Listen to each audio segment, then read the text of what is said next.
আপনি সুদে টাকা নিছেন আখিরাতের আশায়? কথা বলেন না কেন? আপনি কিস্তিতে টাকা নিছেন আখিরাতের আশায়? জাহান্নাম থেকে বাঁচার আশায়? দুনিয়ার লোভে। আপনি এটা বুঝছেন আপনার ছেলেটা এখন আমি 12 লাখ টাকা দিলে এটা আমার একটা টাকা উপার্জনের মেশিন, আমি একটা মেশিন বইয়ে এলাম, এরপরে হেতে টাকা দিব। তা নাই তো বলেন, দুনিয়ার আশা ছাড়া, সম্পদের আশা ছাড়া বাড়ি করবেন, বিল্ডিং করবেন, জমি কিনবেন, সংসার চালাইবেন, বাজার সদাই খাইবেন, আপেল মালটা খাবেন, এই তো দুনিয়াই হলো। তো আখিরাত? আখিরাত ভুলে গেলেন, বাবাও ভুলে গেলেন, সন্তানও ভুলে গেলেন। আপনার ছেলে উপার্জন একদিন কর্মে না গেলে আপনার মনে গুসা হয়, কিরে ফুর্তি কি শুরু করলি, কামে যাস না কা। কিন্তু আপনার ছেলে 365 দিনে, খোদার এক বছরে একদিনও ফজরের নামাজ পড়ে না, একটা দিন পড়ে না, এত বড় জানোয়ার মুসলমানের ঘরে ঘুমায় কেমন? পরে জিজ্ঞাসা করেন না, ওই ছেলেটাকে জিজ্ঞাসা করেন, তুই মানুষ না জানোয়ার? পরে বলতে পারো। একদিনও তুমি 365 দিনে মুসলমানের ঘরে জন্ম নিয়ে তুমি একদিনও ফজরের নামাজ পড়বা না? তোমার আল্লাহ নাই, তোমারে কেউ বানায় নাই, তুমি মাটির তলের থেকে বাইরিছ, তুমি আসমান থেকে পড়ে গেছ, তোমার কোনো সৃষ্টিকর্তা নাই, তিনি তোমার কাছে কিছু চায় না। আস্তাগফিরুল্লাহ, আস্তাগফিরুল্লাহ।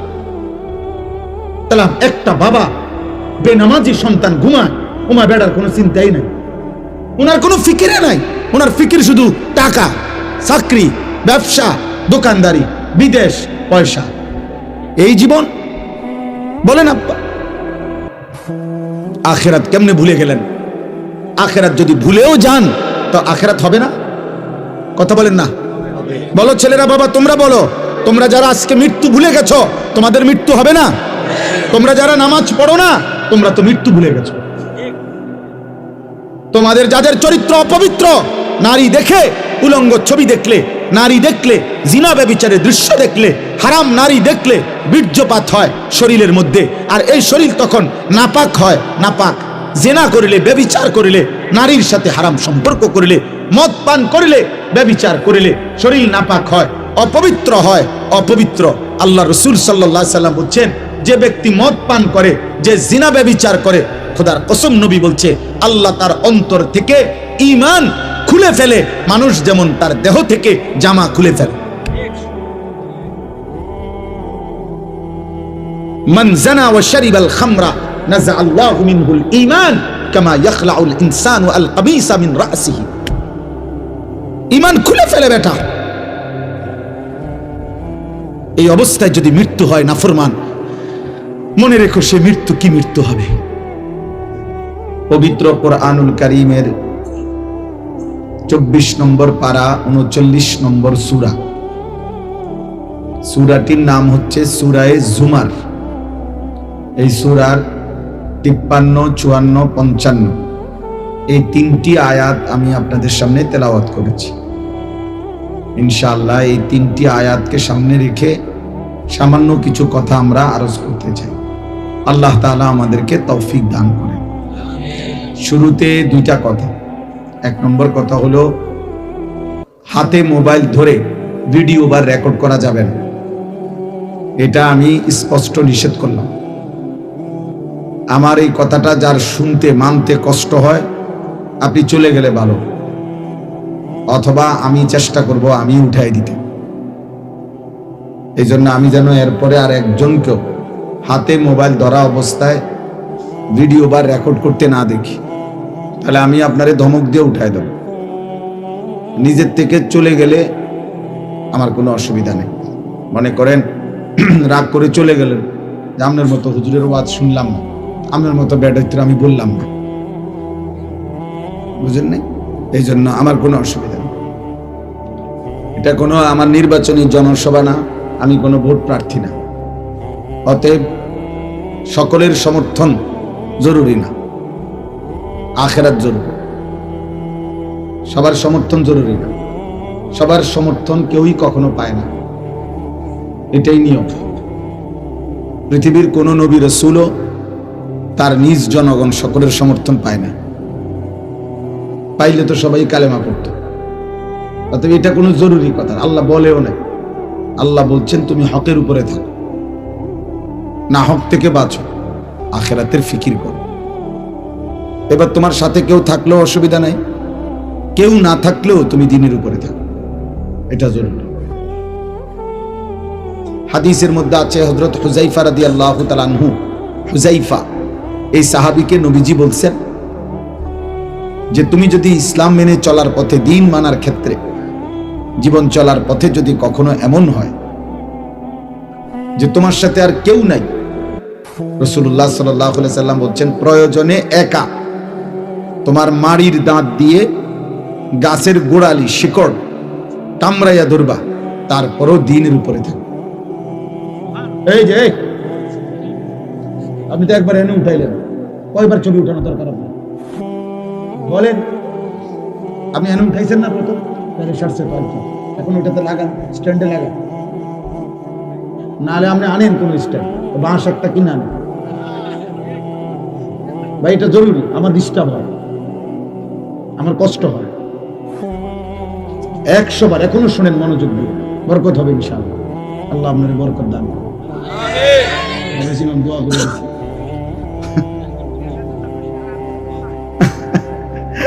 আল্লাহ কবুল করেন।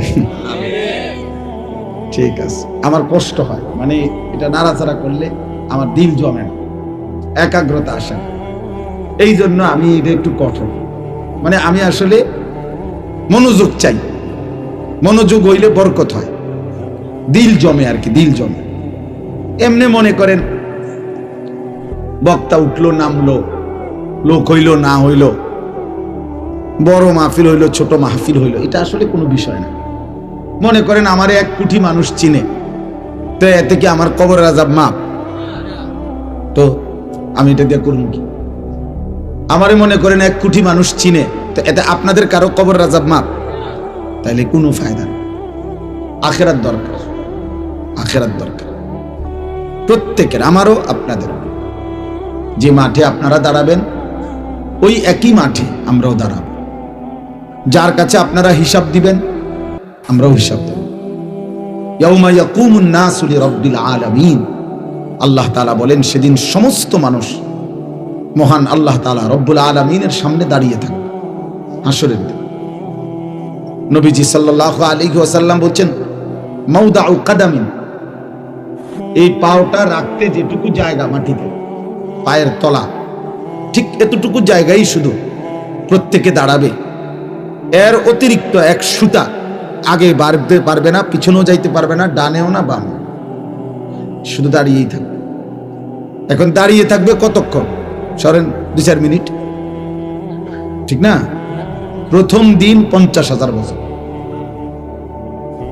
ফি ইয়াউমিন কানা মিকদারুহু 50,000 সানা, কোরআনুল কারীমের আয়াত। আল্লাহ বলছে প্রথম দিন, একদিন, হাসরের ময়দানের একদিন 50,000 বছর। এখন বলেন 50,000 সানা, 50,000 বছর। ভেবে দেখেন 50,000 বছর একদিন। এবার কতদিন চলবে হাসরের মাঠ সেটা একমাত্র মহান আল্লাহই জানে। তো যদি ধরেন একদিনে দাঁড়ায় থাকতে হয়, তাহলে আপনাকে ন্যূনতম 50,000 বছর দাঁড়ায় থাকতে হবে। আর যেখানে দাঁড়াবেন সেখানে মাথার উপরে সূর্য থাকবে। যেখানে দাঁড়াবেন তখন এই সূর্য যদি মাথার উপরে থাকে, তো পায়ের নিচের জমিনের উত্তপ্ততা, গরম কেমন হবে? আমরা হজ্জের মধ্যে প্রতি বছর, এইবারও আরাফার দিন, মানে যেদিন হজের মূল দিন, আরাফার ময়দানে, সেদিন আল্লাহরই কুদরত। আমি সবসময় মনে হয় যেন আরাফার দিন, মানে যেদিন মূল হজ, সেদিন মনে হয় যেন সূর্যের তীব্রতাটা, প্রখরতাটা বেশি, প্রচন্ড সূর্যের তাপ। তো আরাফার দিনে হজ্জের মধ্যে একটা সুন্নত আমল হলো তাবুর বাহিরে খোলা জায়গায় খালি আকাশের নিচে দাঁড়িয়ে কিছুক্ষণ দোয়া করা। নবীজি করতেন, করছেন। এইটা ওলামায়ে কেরাম আমল করে। তো এইবারও আপনার, অর্থাৎ এই 2-3 বার তাবুত থেকে বাইরে দুপুরবেলা হজ্জের সময় এই দাঁড়ায় 2 মিনিট 5 মিনিট 5-7 মিনিট দাঁড়াইতে গিয়ে মনে হয় যেন পাওটা পুইরা গেছে, একদম পুরো একেবারে মনে হয় যেন পাওটা পুড়ে গেছে। সোজা কথা, আমি যতবারই উমরার সফর থেকে হজ্জের সফর থেকে ফিরি মনে হয় যেন পুরাটা চেহারা রৌদ্রে আলগা একটা পাট পড়ে গেছে কালো। তাইলে এখনকার দুনিয়াতে পৃথিবী থেকে সূর্য কত দূরে, সেই সূর্যের তাপটাই যদি বেশি লাগে, যদি এত তীব্র অবস্থা হয়, তাইলে ভাইয়া মাথার উপরে আসলে পায়ের নিচের জমিনের উত্তপ্ততাটা কেমন হবে? এবং সেখানে যদি এক দাঁড়ানোতে দাঁড়িয়ে থাকতে হয়, কোনো বসার কিংবা আকপিস করার সুযোগ নাই, এবং সেটা যদি হয় ন্যূনতম 50,000 বছর, তাহলে আপনি আমি হালাত কি হবে ভেবে দেখেন। এই জন্য আসলে বাস্তবতা হইল, কেউ যদি মনে করে যে আমি আখেরাত বুঝিয়ে না, তাহলে তো কোনো সমস্যা নাই। যেমন যে কোনো মেহনত করে না, তার কোনো ভুলে নাই, তার কোনো সমালোচনাই নেই, কারণ তার সমালোচনা একটাই, সে মেহনত করে না। কিন্তু যে কাজ করে তার অনেক সমালোচনা। তো যে মনে করে আখেরাত আমি বুঝিয়ে না, তার তো কোনো টেনশনই নাই। কিন্তু যে মনে করে আখেরাত হবে, আল্লাহর সামনে যেতে হবে, আল্লাহর মুখোমুখি হইতে হবে, আল্লাহ তাআলার কাছে হিসাব দিতে হবে, আমার জিন্দেগির বুঝ দিতে হবে, খোদার কসম তার চিন্তার কোনো শেষ নেই, তার চিন্তার কোনো শেষ নেই। কুরআনুল কারীমের মধ্যে আল্লাহ তাআলা বলছেন, ওয়াল্লাযীনা ইউতুনা মা আতাউ ওয়া কুলুবুহুম ওয়াজিলাতুন আন্নাহুম ইলা রাব্বিহিম রাজিউন। আল্লাহ বলেন, আমার প্রিয় বান্দা যারা, তারা আমার দেওয়া সমস্ত নিয়ামত, আমি যা দিয়েছি, শরীর, স্বাস্থ্য, জীবন, যৌবন, সুস্থতা, সম্পদ, অর্থবিত্ত, ক্ষমতা, প্রভাব প্রতিপত্তি, স্ত্রী, সন্তান, টাকা পয়সা, ঘর সংসার, সব আমি আল্লাহর পথে ব্যয় করে আমার প্রিয় বান্দা তারা। তবে সমস্ত কিছু, এই কথাটা খেয়াল করেন, সমস্ত কিছু আমার পথে, আমার নির্দেশনা মতে ব্যয় করার পরেও যাদের অন্তর সর্বদা আমি আল্লাহর সামনে আখেরাতে মুখোমুখি হবে, আমার কাছে আখেরাতে ফিরবে, এই ভয়ে কাঁপতে থাকে, তারা আমার প্রিয় বান্দা। নামাজও পড়ে, ভয়েও কাঁপে, রোজাও রাখে, ভয়েও কাঁপে, যাকাতও দেয়, ভয়েও কাঁপে, দান সাদাকাও করে, ভয়েও কাঁপে, হজও করে, আবার ভয়েও কাঁপে, আল্লাহর ভয়ে। তাহলে এই জন্য বললাম, কুরআনুল কারীমের মধ্যে আছে, ইব্রাহিম আলাইহিস সালাম আল্লাহ তাআলার কাছে বলতেন, রব্বি লা তুখজিনি ইয়াউমা ইউবআসুন। আল্লাহ যেদিন কবর থেকে সকলকে হাসরের ময়দানে উঠাবেন, ওই ময়দানে আমি ইব্রাহিমকে বেইজ্জতি করে দেব। উনি নবী, উনি আল্লাহর খলিল, কিন্তু উনি ভয় করছেন, ভয় করছেন। আমাদের অনেকের কাছে এটা কিছুই না, কিন্তু ঈমানদারের কাছে এটা অনেক কিছু। নেককারের কাছে আখিরাত অনেক কিছু, নাফরমান পাপীর কাছে এটা কিছুই না, বেঈমানের কাছে এটা কিছুই না রে আব্বা। ফাসিক ফুজ্জারের কাছে জীবনে যার নামাজ নাই, সেজদা নাই, আল্লাহ নাই, রাসূল নাই, পাক নাফাক নাই, হালাল হারাম নাই। তোমরা যে সমস্ত যুবক মনে করো তোমাদের জীবনে কোনো ওযু, নামাজ, পাক নাফাক, আল্লাহ রাসূলের বিধানের কোনো পরোয়া নাই, তোমার কাছে কিছুই মনে না হইতে পারে, কিন্তু আমার কাছে অনেক কিছু মনে হয়, আমার অনেক কিছু মনে হয়। ঈমানদারের কাছে অনেক ভয় হয়। আমাদের প্রিয় নবী সাল্লাল্লাহু আলাইহি ওয়াসাল্লাম, আখিরাতে যার আল্লাহ তাআলা অগণিত মর্যাদা, আল্লাহ নিজে যার ঘোষণা দিয়েছেন, নবীজি বলছেন, আল্লাহ আমাকে আখিরাতে দুনিয়ার চাইতেও বেশি সম্মানিত করবেন। ওয়ালাল আখিরাতু খায়রুল লাকা মিনাল উলা। আল্লাহ বলছে, বন্ধু, দুনিয়ার চাইতে আপনার আখিরাত আপনার জন্য খায়ের, অনেক বেশি কল্যাণ হবে। ওয়ালা সাউফা ইউতিকা রাব্বুকা ফাতারদা। আপনাকে আমি আখিরাতে এই পরিমাণ নিয়ামত দেব, পুরস্কার দেব, আপনি সন্তুষ্ট হবেন, আপনি খুশি হয়ে যাবেন। আল্লাহর নবী সাল্লাল্লাহু আলাইহি ওয়াসাল্লাম বলেন, আনা আউয়ালু খাতীবুহুম, আখিরাতে প্রথম আল্লাহর সামনে আমি মুহাম্মদ কথা বলবো। আনা আউয়ালু শাফিঈন, আখিরাতে আমি আল্লাহর সামনে প্রথম সুপারিশ করব। আনা আউয়ালু মুশাফফাইন, আখিরাতে প্রথম আল্লাহ আমার সুপারিশ কবুল করবেন। বিয়াদি লিওয়াউল হামদ, আখিরাতে আমি আমার হাতে আল্লাহর প্রশংসার পতাকা আমার হাতে থাকবে। জামিউল আম্বিয়া তাহতা লিওয়াই, আখিরাতে সব নবী আমার পতাকার নিচে এসে সমবেত হবে।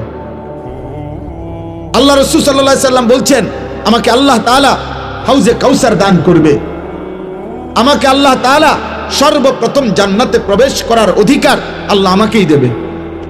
এত কিছু যার, সেই নবীজি সাল্লাল্লাহু আলাইহি সাল্লাম আখিরাতের এত সম্মান, এত মর্যাদার কথা শুনবার পরেও তিনি প্রতিদিন 5 ওয়াক্ত নামাজের পরে আল্লাহর কাছে দোয়া করতেন আর বলতেন, আল্লাহুম্মা হাসিবনি হিসাবান ইয়াসীরা, আল্লাহ আপনি আমার হিসাব সহজ করে দিন, আমার আখিরাতের হিসাব সহজ করে দিয়ে। ওনার আবার হিসাব কি? উনি তো মাসুম, উনি তো নিষ্পাপ, উনি তো বেগুনাহ, ওনার তো জাররা পরিমাণও কোনো গুনাহ নাই, তবুও তিনি ভয় করছেন, তবুও তিনি ভয় করছেন। এই জন্য প্রিয় ভাই, প্রিয় বাবা, আমি এটা বুঝাইতে চাই, মূল বিষয় হলো প্রতিটা মাহফিলকে আমি খুব কদর করি এই জন্য যে এটা শুধুমাত্র আমাকে পরিচিত হওয়া, এটা মাকসাদ না। আমি এই দেবিদ্বারে ইতিপূর্বে বহু এমন মাহফিল করছি, বহু মসজিদেও, যেখানে 20 জন 50 জন মানুষ ছিল, 4 জন মানুষের সামনে আমি ওয়াজ করছি, আমি 10 জন মানুষের সামনে ঘড়ির ঘন্টায় 4 ঘন্টাও বয়ান করছি।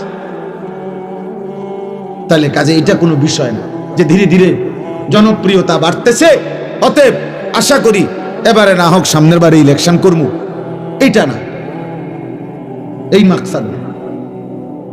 এখানে জনপ্রিয়তা কোনো বিষয়ই না, এখানে পদ পদবী সুখ্যাতি কোনো বিষয় না। আখিরাতে আমরা প্রত্যেকেই একা একা একজন একজন আল্লাহ তাআলার সামনে হিসাবের জন্য দাঁড়াইতে হবে। ওয়াকিফুহুম ইন্নাহুম মাসউলুন, কোরআনুল কারীমের মধ্যে আছে আল্লাহ তাআলা ফেরেশতাদেরকে হাসরের ময়দানে বলবেন, আমার একজন একজন বান্দা আমার সামনে এনে দাঁড় করাও, আমি আল্লাহ আমি নিজেই জিজ্ঞেস করব। আজ আমি জিজ্ঞেস করব, আমার বান্দা বলো, আমার এক এক লোকমা খাবারের হিসাব দাও, আমার এক এক ঢোক পানির হিসাব দাও বান্দা, আমার প্রতিটা নিঃশ্বাসের হিসাব দাও, আমার দেওয়া হায়াতের সেকেন্ড সেকেন্ড বান্দা হিসাব দাও। একটা 24 ঘন্টা কেমনে পার করলা বান্দা, একবারও এক ওয়াক্ত নামাজ পড়লা না, একটা সেজদাও দিলা না, 24 ঘন্টা 12 ঘন্টা তোমার জীবন থেকে চলে গেল, তুমি নাফরমান, একটা বার তোমার জবান দিয়া আমি আল্লাহর নামটুকুও বের হইল না। মুসলমানের ঘরে এত বড় নিকৃষ্ট ডাকাত কেমনে হইল? মুসলমানের ঘরে এত বড় বেয়াদব কেমনে হইলা যে এক ওয়াক্ত নামাজ পড়ো না? মুসলমান পরিচয় দাও কোন লজ্জা? তার চাইতে বড় নির্লজ্জ বেহায়া যে নিজেকে পরিচয় দেয় মুসলমান, অথচ সে এক ওয়াক্ত নামাজের একটা সেজদা দেয় না। এর চাইতে নিকৃষ্ট বেয়াদব আসমানের নিচে জমিনের উপরে কোনো জানোয়ারও নাই, কোন জানোয়ারও নাই বেটা, কোন জানোয়ার এমন হইতে পারে না, কোন জানোয়ার না, কারণ জানোয়ারের উপরে নামাজ ফরজ করা হয় না, কোন কুত্তার উপরে নামাজ ফরজ করা হয় নাই, এই জন্য সে নামাজ পড়ে না। কোন শূকরের উপরে নামাজ ফরজ করা হয় নাই, এই জন্য সে নামাজ পড়ে না, এই জন্য সে পড়ে না। রে আব্বা, তুমি কুত্তারে জিগাইও যে তুমি কেন নামাজ পড়ো না, সে বলবে আমারে আল্লাহ নামাজ পড়তে বলে নাই, আমার উপরে শরীয়তের বিধান নাই, কিন্তু তোমার উপরে বিধান আছে। তুমি মুসলমানের বাচ্চা, তোমার মা মুসলমান, তোমার বাবা মুসলমান, তুমি বুঝ হওয়ার পর থেকে শুনেছ তুমি মুসলমান। কতবার তোমার মা তোমারে কালেমা পড়াইছে, তোমার বাবা তোমাকে কালেমা পড়াইছে, তোমার মক্তবের হুজুর তোমারে কত শতবার কালেমা পড়াইছে, তোমার চারদিকের মসজিদে প্রতিদিন আজান হয়, তুমি চারিদিকে দেখো কত মানুষ নামাজ পড়ে, তোমার আত্মীয় স্বজন সবাই মুসলমান, এতগুলো ইসলামের পরিবেশ চারদিকে থাকার পরেও যেই গাদ্দার আল্লাহকে সেজদা দেয় না, তার চাইতে বড় গাদ্দার, তার চাইতে বড় অহংকারী বেয়াদব আর কেউ হইতে পারে। এই জন্য আমার সবসময় মনে হয়, এই যে 14 বছর 16 বছর 18 বছরের ছেলে যেগুলো, তার বাবা মুসলমান, তার মা মুসলমান, তার দাদা দাদি মুসলমান, তার নানা নানি মুসলমান, তাগো গ্রামের চারদিকের সব লোক মুসলমান, তাগো গ্রামে মসজিদ আছে, ইমাম আছে, মুয়াজ্জিন আছে, মসজিদের মিনারাত থেকে আজান হয়, তাগো ঘরে আল্লাহর কোরআন আছে, তাগো এলাকার কোনো না কোনো বাচ্চা মাদ্রাসায় পড়ে, তাগো দাদা দাদি নামাজ পড়ে।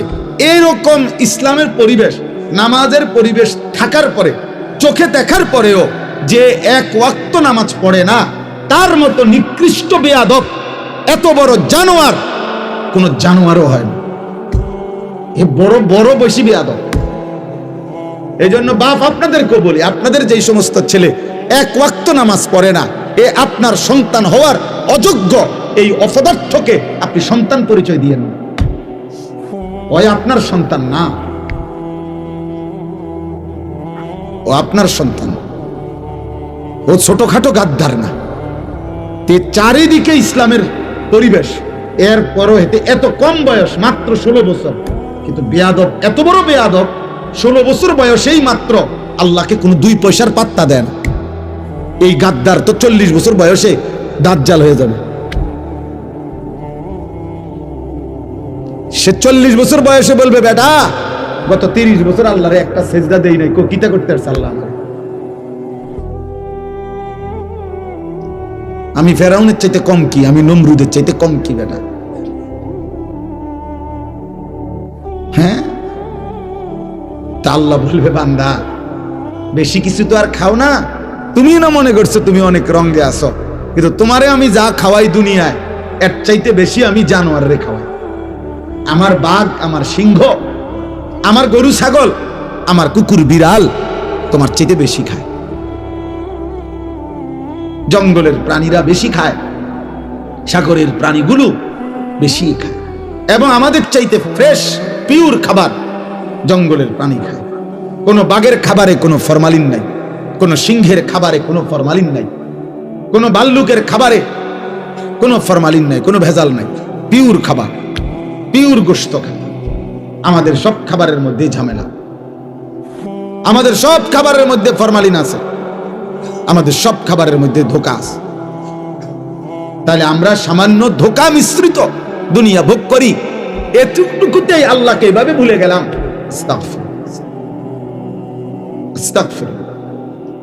এই জন্য বাবা, প্রতিটা মাহফিলের মাকসাদ আমি বুঝি এটা আখিরাত। আখিরাত যদি আখিরাতের ভাবনা না আসে, যদি মৃত্যুর কথা মনে না পড়ে, যদি কবরের কথা মনে না পড়ে, যদি পরকালের কথা মনে না পড়ে, তাহলে ওই ওয়াজ, ওই মাহফিল বৃথা, ওইটা বৃথা। তাই কোনো ফায়দা নাই, কোনো অর্থ নাই। ওয়াজ দিয়া মানুষ দেখানোর কিছু নাই। আপনি একটা মাহফিল করে দেখাই দিলেন, অনেক লোক হয়েছে, আপনার গো মাহফিলের চাইতে বেশি লোক হয়েছে, এমনও বহু ওয়াজ আছে লাখ লাখ। তো আর আপনি এটা কিতা দেখাইবেন? এটা যদি এমন কিছু হইতো যে পৃথিবীতে আজ 15ই ডিসেম্বর আমি পৃথিবীকে একটি নতুন চমক দেখাইলাম, যে আমি একটি মাহফিল করলাম, মানুষে কবা হাসবে, কো ব্যাককল মাহফিল বুঝি তুই নতুন দেখালি, এটি তো ডেইলি ওয়াজ, তো ডেইলি হইতে আছে, মাহফিল তো ডেইলি হইতেছে। তাইলে এটা কিছুই না, প্রদর্শনীর কিছু নাই। আখিরাত